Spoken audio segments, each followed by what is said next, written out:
माजी आमदार वैभव नाईक यांनी नारायण राणेंना प्रत्युत्तर दिलं। ज्या नारायण राणेंनी पक्ष विसर्जित केला त्यांनी ठाकरेंना उपदेश करण्याची आवश्यकता नाही असं वैभव नाईकांनी म्हटलंय।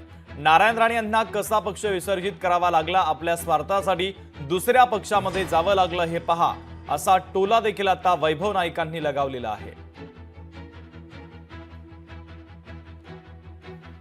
या राज्यामध्ये सगळ्यांना माहिती आहे की उद्धव बाळासाहेब ठाकरे हेच हे राज्याचे नेते आहेत। त्यांच्या नेतृत्वाखाली आता पुन्हा एकदा शिवसेना उभारी घेते आणि नारायण राणेंना जसा पक्ष विसर्जित करावा लागला आपल्या स्वार्थासाठी आणि दुसऱ्या पक्षात जावलं, तसं उद्धवजींनी आपला पक्ष जरी आम्हाला अपयश मिळालं तरी पुन्हा एकदा संपूर्ण महाराष्ट्र पिंजून काढून ते यश मिळतील। आणि ज्यांनी पक्ष विसर्जित केला त्यांनी नारायण राणेंनी उद्धवजींना उपदेश करण्याची आवश्यकता नाही, एवढं मात्र निश्चित आहे।